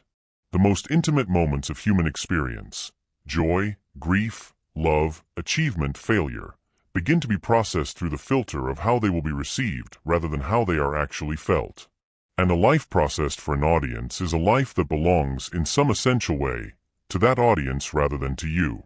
In your career and professional life, the cost of digital oversharing is one of the most underestimated career risks of the modern era. Every opinion posted publicly is a permanent record. Every moment of emotional reactivity expressed online is a piece of evidence in the file that hiring managers, clients, investors, and colleagues are assembling about who you are. The research on this is unambiguous. Professionals who maintain a curated, intentional, and relatively sparse digital presence are consistently perceived as more credible, more mature, and more trustworthy than those whose online behavior reveals every passing mood, every unconsidered opinion, and every moment of personal drama. And in your inner world, the relationship between social media oversharing and mental health is now one of the most well-documented connections in contemporary psychology. Studies across multiple populations have found consistent correlations between high social media posting frequency and elevated levels of anxiety, reduced self-esteem, and a diminished capacity for present-moment experience. The act of constantly externalizing your life for an audience trains your attention away from your interior experience and toward its reception. And a person whose attention is always outward is a person who slowly loses access to their own depth. The core concept of this chapter is what we can call digital presence architecture, the deliberate, intentional design of your online behavior as an extension of the same values and principles that govern your offline life.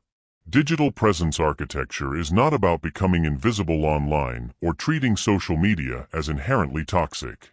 It is about bringing the same verbal economy we explored in Chapter 4, the same strategic intentionality we built in Chapter 3, and the same non-contingent self-worth we developed in Chapter 7, into the digital space. It is the understanding that your online presence is a form of communication, and that everything you have learned about the power of saying less applies here with equal and arguably even greater force. Because online, what you choose not to say, not to share, not to react to, is visible in a way that is unique to this medium. Your restraint is public. Your selectivity is broadcast. And in a digital culture defined by noise, volume, and compulsive sharing, a person who posts with genuine intention and genuine selectivity stands out with an authority that the loudest accounts on any platform almost never achieve. The first tool for building your digital presence architecture is called the 24-hour rule. Before posting anything of emotional weight, an opinion on a controversial topic, a response to something that provoked you, a personal disclosure that feels urgent in this moment, wait 24 hours. Not because the content is necessarily wrong, but because the content that feels most urgent to share is almost always the content most driven by emotional activation rather than genuine intention. The 24-hour rule creates the digital equivalent of the silence gap from Chapter 5. It gives your regulated, intentional self the opportunity to review what your reactive self wanted to broadcast. In most cases, you will find that 24 hours later, the urgency has dissolved. The post that felt essential at 10 o'clock at night feels unnecessary at 10 o'clock the next morning. And the things that still feel worth saying after 24 hours, those are the things genuinely worth saying. The second tool is called the intention filter. Before any post, story, comment, or share, run it through 3 questions. 1. Does this add something genuine, or am I posting to be seen? 2. Would I be comfortable if every person I respect professionally and personally saw this permanently? 3. Does this reflect the values I identified in the values anchor from Chapter 7? These 3 questions take approximately 10 seconds to ask and answer honestly, and they will eliminate the majority of the posts that would have cost you something, in credibility, in relationships, in your own sense of integrity, while leaving fully intact the posts that genuinely represent who you are and what you want to contribute to the world. In the professional context, digital presence architecture translates into one of the most powerful personal branding strategies available in the modern era. The professional who posts rarely but with genuine insight, whose digital footprint is characterized by quality rather than volume, who does not react publicly to every provocation or trend, the professional is building something that the prolific poster almost never builds, a reputation for discernment. Discernment is the quality of knowing what matters and what does not, of choosing carefully and visibly. And in a professional landscape drowning in content, a person known for discernment is a person trusted with important things. In the context of personal relationships, choosing what not to share online has a profound effect on the quality of intimacy available to you in real life. When you stop broadcasting every significant moment to an audience of hundreds or thousands, those moments become private again. They belong to you and the people you are actually with. The conversation over dinner does not become content. The achievement does not become a post before it has even become a memory. The grief does not become a caption. And in reclaiming that privacy, in choosing to live some things fully before sharing them, or not sharing them at all, you discover that the most meaningful experiences of your life gain a depth and a resonance that evaporates the moment they are converted into digital performance. The counterpoint this chapter must address is one that is particularly relevant for those who use social media professionally, creatively, or as a genuine community-building tool. Digital silence does not mean digital absence. There are people, creators, entrepreneurs, educators, artists, for whom a consistent and visible online presence is a genuine professional necessity, a legitimate pathway to impact, income, and connection with an audience they are genuinely serving. For those people, the principle of digital presence architecture is not about posting less in absolute terms. It is about ensuring that whatever they post is driven by genuine value, genuine intention, and genuine alignment with who they are, rather than by the compulsion loop of the platform's engagement mechanics. The question is never simply how often you post. It is always why. And the why, examined honestly, tells you everything you need to know about whether your digital behavior is serving your life or quietly running it. Here is the shift that is available to you right now, today, before this chapter is even finished. You live in a world that is louder than any world that has ever existed. There are more voices, more content, more noise, more demand for your attention and your reaction than any previous generation had to navigate. And in that world, the person who chooses their digital presence with the same care they choose their words in a high-stakes conversation is not just protecting themselves. They are doing something rarer and more powerful than that. They are building a life that is genuinely theirs, not curated for an audience, not optimized for engagement, not outsourced to a platform's algorithm to determine its value. A life lived from the inside out, expressed to the outside world only when the expression is genuine, intentional, and worth the cost of the silence it replaces. In the next chapter, we explore the skill that makes all of the silence in this audiobook not just bearable but extraordinary, the forgotten art of active listening. Because silence, at its highest expression, is not the absence of sound. It is the presence of full, generous, transformative attention. And that attention, given freely and completely, is one of the most powerful forces available to a human being. Chapter 9.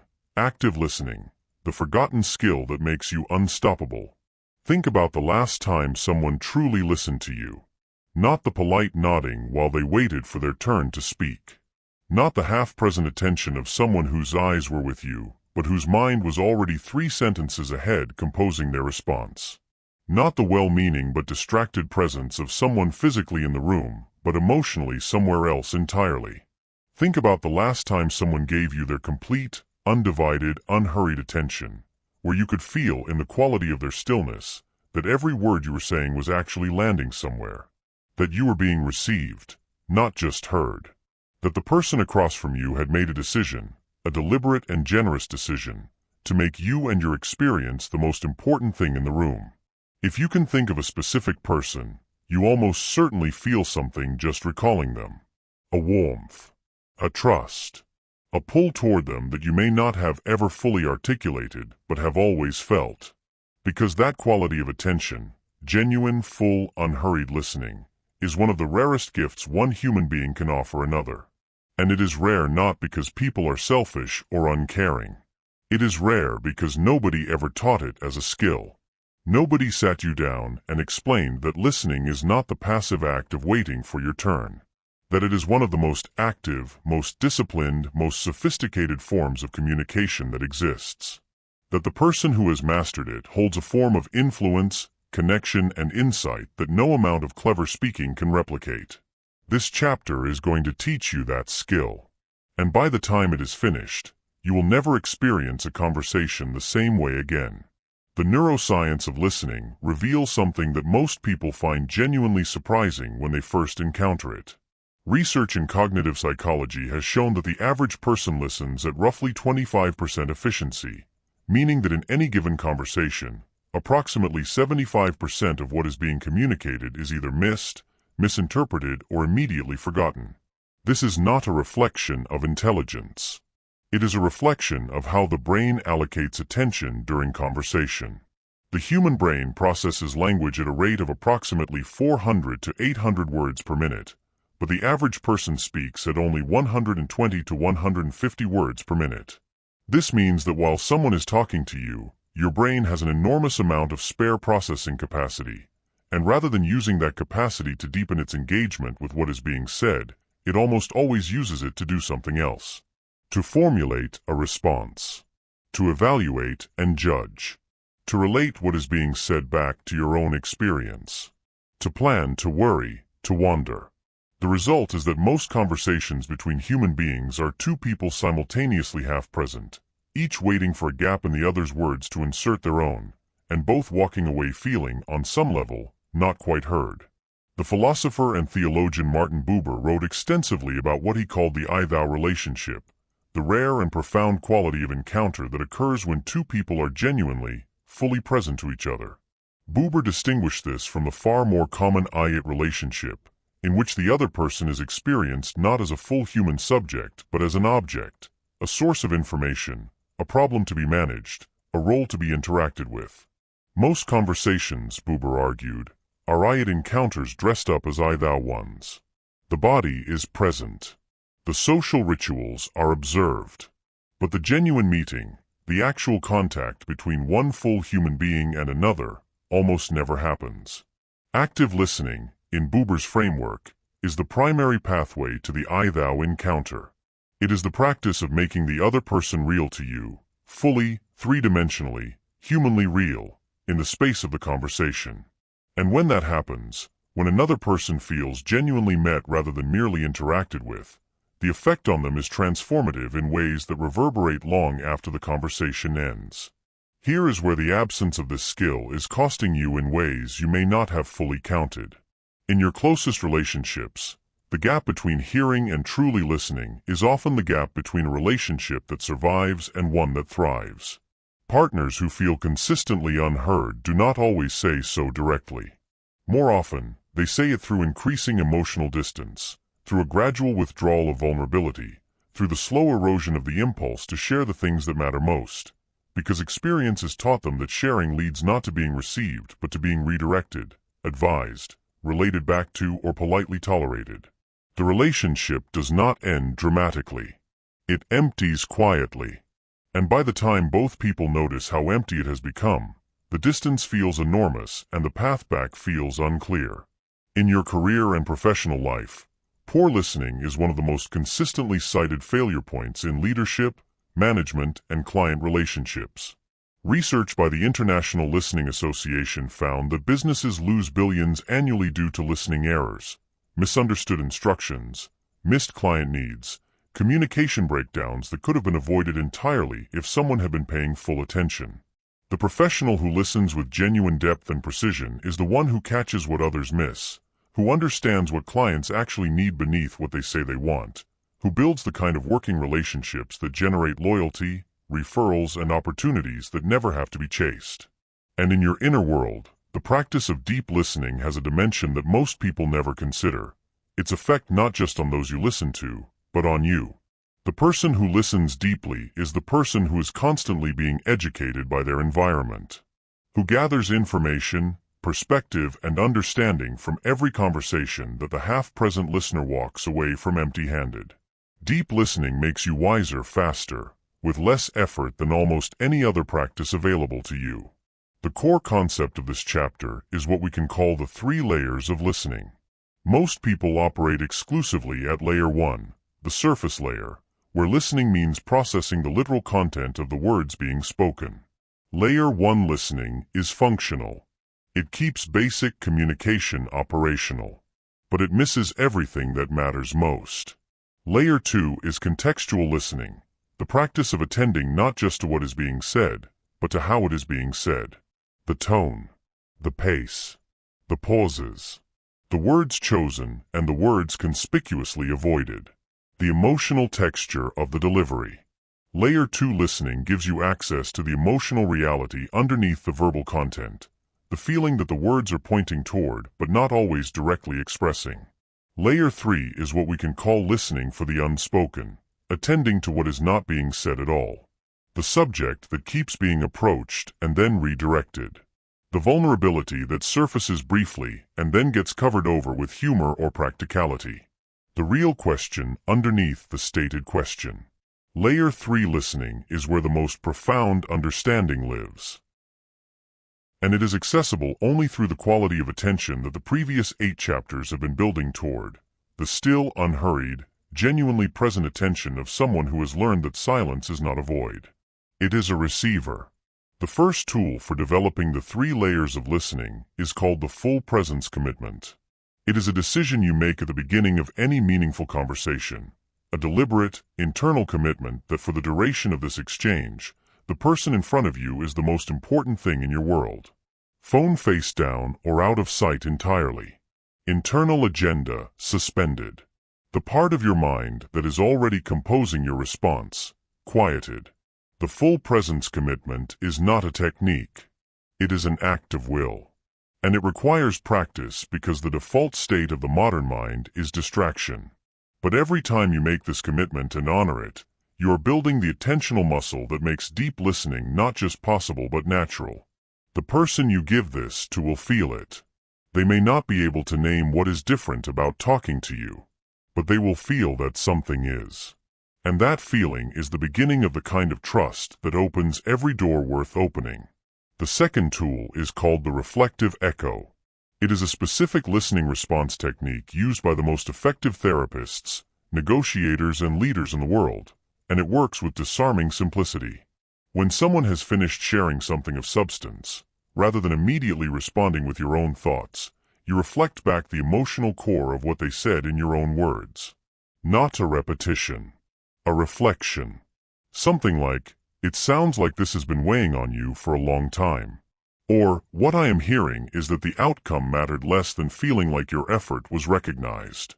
The reflective echo does several things simultaneously. It confirms to the speaker that they were genuinely heard. It gives them the opportunity to correct any misunderstanding before the conversation moves forward. And it almost always produces one of 2 responses, either a deep nod of recognition that says, "Yes, exactly, that is precisely it," or a gentle correction that takes the conversation deeper than it would have gone otherwise. Either outcome is valuable. Both are only available to the person who is listening closely enough to reflect something real. In the context of leadership and professional influence, the 3 layers of listening is one of the most powerful tools for building what organizational psychologists call relational capital. The accumulated trust, goodwill, and loyalty that determines whether people choose to follow you, work with you, and advocate for you when you are not in the room. Leaders who listen at Layer 3 consistently build stronger teams, navigate conflict more effectively, and retain talented people longer than those who listen only at Layer 1. Because people do not leave organizations. They leave people who made them feel invisible. And they stay, often at significant personal cost, for people who make them feel genuinely seen. In high-stakes negotiations, financial, professional, or personal, listening at layers 2 and 3 is an intelligence advantage of the highest order. The negotiator who is listening for what is not being said, who is attending to the emotional texture of the other party's communication, who notices the pause before a number is given or the slight tension in the voice when a particular term is mentioned, that negotiator has access to information that will never appear in any document, never be stated directly, and never be available to the person who is too busy preparing their next point to actually hear what was happening in the room. The counterpoint that this chapter requires is one about the limits and the energy cost of deep listening. Genuine active listening is not a posture you can maintain with every person in every context. It is demanding. It requires real attentional energy.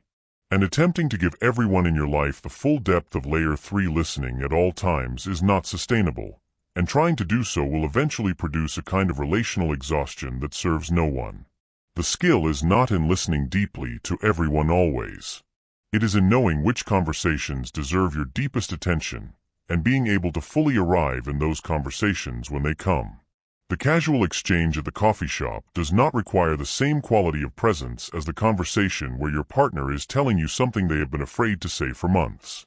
The work meeting about scheduling logistics does not demand the same attentional depth as the one-on-one with a team member who is struggling. Discernment about where to bring your deepest listening is itself a form of verbal economy, applied not to your words, but to your attention.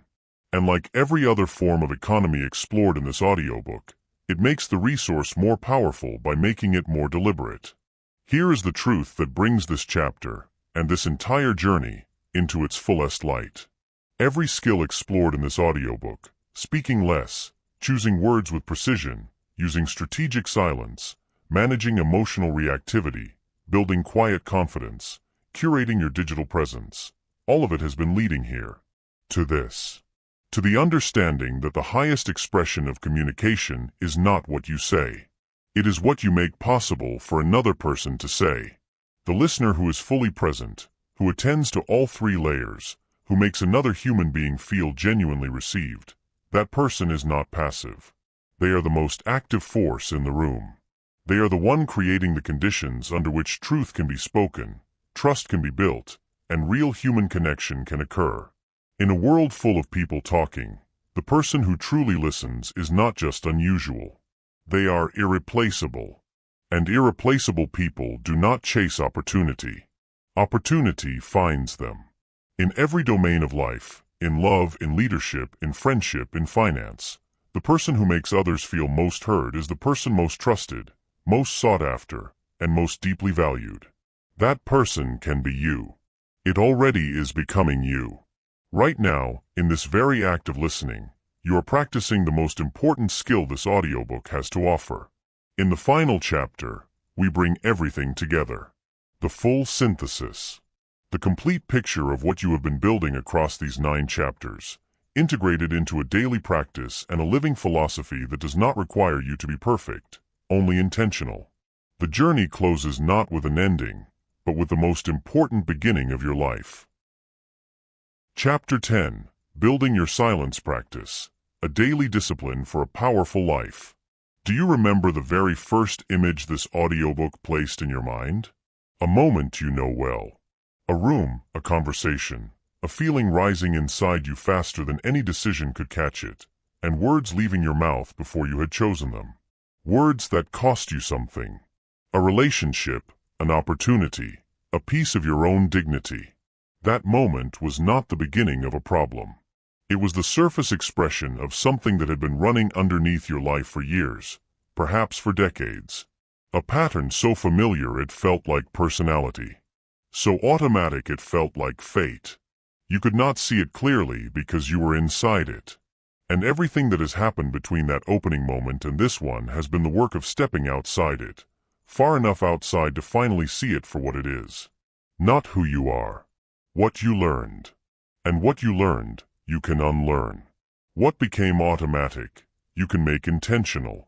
What felt like fate, you now understand is a choice. You are not the same person who pressed play at the beginning of this audiobook. That may feel like an overstatement. It is not. Because the change that matters most in human development is never the dramatic external shift. It is the quiet interior reorganization that happens when a person finally sees something they could not see before. When a pattern becomes visible. When a habit becomes a choice. When the thing you were doing unconsciously becomes something you can now do, or not do, on purpose. That reorganization has been happening in you across every chapter of this journey. And this final chapter is where we build it into the structure of your daily life so that it does not remain an insight. It becomes a practice. And practice, sustained over time, becomes who you are. You are navigating one of the noisiest, most demanding, most relentlessly stimulating environments any human being has ever had to find themselves in. The world around you has a vested interest in your reactivity. Every platform, every notification, every provocative headline, every social dynamic designed to trigger your insecurity or your outrage, all of it is optimized to keep you speaking, responding, reacting, performing, consuming. The forces pulling you toward noise are not subtle. They are engineered, resourced, and extraordinarily effective. Which means that choosing silence, deliberate, intentional, disciplined silence, in this environment is not a passive act. It is an act of profound resistance. It is the declaration that your interior life belongs to you, that your words are yours to give or withhold as you choose, that your attention is a resource you govern, not a commodity that the loudest voice in the room gets to claim. In a world built on noise, your silence is not withdrawal. It is sovereignty. Let us bring the full journey into view. In Chapter 1, you discovered that the loudest room is rarely the most powerful, that status through selectivity is real, neurologically grounded, and immediately applicable. You learned that your words carry value in direct proportion to how rarely and how deliberately you spend them. In Chapter 2, you went beneath the surface of the oversharing habit to find its true roots, in the dopamine reward system, in attachment patterns formed long before you had any say in the matter, and in the disclosure drift that moves you from intentional sharing to compulsive revelation before you even notice it happening. In Chapter 3, you encounter the silence leverage principle, the understanding that strategic silence is not passive but actively powerful, that the pause after a significant statement is one of the most loaded communicative moments available to you, and that the person who can sit in that pause without flinching holds an advantage that no amount of verbal skill can match. In Chapter 4, you built a relationship with verbal economy, the practice of treating every word as a finite resource with real value, the single-sentence test, the compression practice, and the understanding that conviction is communicated not by saying more but by saying less with complete commitment.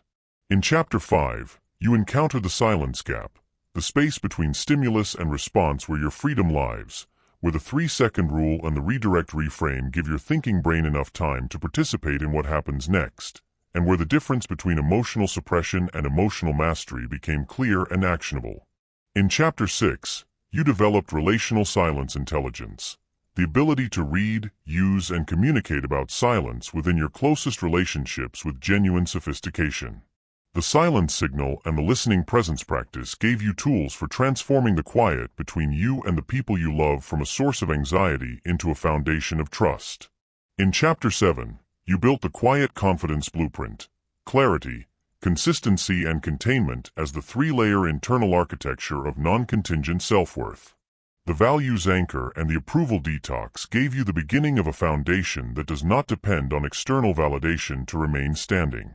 In Chapter 8, you brought all of this into the digital world with digital presence architecture, the 24-hour rule, the intention filter, and the understanding that in a culture of compulsive sharing, intentional restraint online is one of the most powerful personal brand strategies available to you. And in Chapter 9, you discovered that the highest expression of everything in this audiobook is not in what you say but in what you make possible for another person to say, through the 3 layers of listening, the full presence commitment, and the reflective echo. Before we go any further, there is one clarification that this audiobook must make with absolute clarity, because it is the misunderstanding most likely to follow you out of this listening experience and quietly undermine everything you have built. The power of silence is not the power of withholding. It is not the power of mystery for mystery's sake. It is not the power of the person who says little because they have little to say, or who stays quiet because engagement feels too risky, or who uses restraint as a sophisticated form of emotional avoidance. Every single concept in this audiobook has been about one thing and one thing only: intentionality. The deliberate, conscious, values-driven choice of when to speak, what to say, and when staying quiet is the most honest and most powerful thing you can offer. Silence without intention is just absence. Silence with intention is presence at its most concentrated. Keep that distinction close. It is the axis around which everything else in this work turns. Now consider the ripple that moves outward from you as you carry this practice into your life. Because this work does not stop at your edges. The person you are becoming, more deliberate, more grounded, more genuinely present, changes the experience of everyone who comes into contact with you. Your partner begins to feel heard in a way they may have stopped hoping for. Your children, if you have them, grow up in the presence of someone who demonstrates through daily living that words have weight, that emotions can be mastered rather than merely managed, that silence is not frightening but full. Your colleagues experience you as someone whose contributions carry genuine value because they are not diluted by noise. Your friends feel the rare and precious gift of your full attention in a world that has almost entirely forgotten how to give it. The transformation that begins inside you does not stay inside you. It radiates. And in radiating, it creates the conditions for the people around you to begin their own version of this journey, not because you told them to, but because they felt what it looks like when someone actually lives it. Here are the living principles, the 6 distilled truths that you can return to as a personal standard, a compass for the moments when the noise gets loud and the old patterns pull hard. Your words are currency. Spend them like someone who knows their worth. Every word you speak is a withdrawal from an account that only refills when you have something genuine to deposit. Guard it accordingly. The pause is not empty. It is where your power lives. The silence between stimulus and response is not a gap to be filled. It is the space where you choose who you are going to be in the next moment. Protect it fiercely. You cannot be controlled by what you do not react to. The most sophisticated form of personal power is the ability to receive provocation, pressure, and noise without letting any of it determine your response. That ability begins with the choice to be still. Depth is what people are really looking for. Not more words. More meaning. In every relationship, in every room, in every interaction, the person who has something real to offer will always outlast the person who has something loud to offer. Listening is not waiting. It is the most active, most generous, and most intelligent thing you can do in any conversation. The person who truly listens does not just receive information. They create the conditions for truth. Your silence is a statement. Every time you choose not to react, not to overshare, not to fill the quiet with noise, you are making one of the most powerful statements available to a human being. You are saying, I am governed from the inside. And the world will reorganize itself around that statement in ways you cannot yet fully imagine, but are already beginning to feel. Here is who you are becoming. Picture them clearly, because this vision is not a fantasy. It is the logical destination of the work you have already begun. You walk into rooms with a quality of presence that people feel before you speak. Not because you have rehearsed it, but because you have built it, from the inside out, through the daily discipline of choosing intention over impulse. You speak in conversations with a precision and a weight that makes people lean forward rather than drift away. Your words arrive clean, clear, and considered, and because they do, they land in places that most words never reach. In your closest relationships, you are the person who creates safety, who listens at depths that most people never access, who can sit with another human being in silence and have that silence feel like the most honest and the most loving thing in the room. In your professional life, you are the person trusted with the important things, not because you talked your way there, but because your consistent presence, your measured speech, and your genuine attentiveness built a reputation that preceded you into every room you entered. And in your inner world, in the private experience of being you, on an ordinary day, navigating an ordinary life, there is a quality of peace available to you now that was not available before. Not because the world got quieter, but because you did. Here is the closing truth. The single statement that carries the full weight of everything this audiobook has been building toward. Everything you were looking for in the noise, the respect, the connection, the confidence, the love, the influence, the inner peace, was never going to be found there. It was always waiting in the silence you were too afraid to keep. Now keep it. You have done something real here. You have sat with ideas that required honesty, patience, and the willingness to look at patterns that were comfortable precisely because they were familiar. That takes courage.